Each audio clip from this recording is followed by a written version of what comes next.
लाडकी बहीण योजनेच्या फेर तपासणीला नकार देण्यात आलेला आहे। वर्ध्यातल्या अंगणवाडी कर्मचाऱ्यांनी हा नकार दिलाय। अंगणवाडी कर्मचाऱ्यांवर इतर अनेक कामांचा बोजा आहे आणि त्यामुळे ई-केवायसी फेर तपासणी करण्याला त्यांनी विरोध केलाय।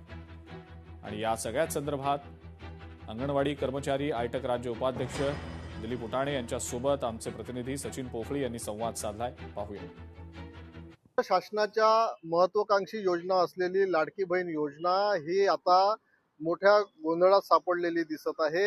अनेक महिलांच्या केवायसी न झाल्यामुळे आता लाडक्या बहिणी आक्रोश करताना दिसून येत आहे। आणि सोबत बोलण्यासाठी अंगणवाडी कर्मचारी सेविका आहे। ताई, काय सांगाल? आपलं आज काळी फिती लावून आपण आज निवेदन दिलं आहे, काय मागणी आहे? मी सांगू इच्छिते की जे लाडकी बहीण योजना आहे त्यांचे ई-केवायसी न झाल्यामुळे त्यांनी आमच्याकडे काम सोपवलेलं आहे की तुम्ही त्यांची फेरतपासणी करा आणि तुम्हीच पात्र आणि अपात्र या याद्या तुम्ही तयार करून द्या।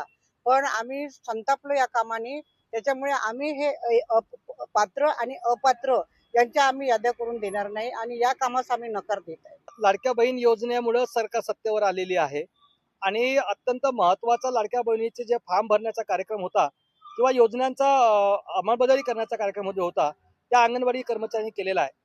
आणि जे पूर्वीचे जे फॉर्म भरले त्याचे 50 रुपये प्रति लाभार्थी अजूनपर्यंत त्यांना मिळाले नाहीत। तरी पण सरकारने जे काही आता केवायसीचा पर्याय योग्य न निवडण्यामुळे काही लोकांनी त्यांना लाभ बंद झालेला आहे, त्याचा फेर सर्वेक्षण करण्याचं काम या अंगणवाडी सेविकांवर दिलेलं आहे।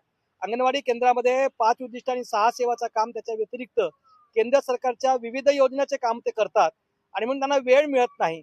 गरिबांचे मुलं अंगणवाडीमध्ये शिकवायसाठी येतात, त्यांना शिकवायचं नाही का असा प्रश्न आज निर्माण झालेला आहे। मोबदला मिळत नसल्याने त्यांनी या काम करण्यास आता नकार दिला। यावर राज्य सरकार आता काय तोडगा काढतं हेच पाहणं महत्वाचं असणार आहे। सचिन पोफळी, लोकशाही मराठी, वर्धा।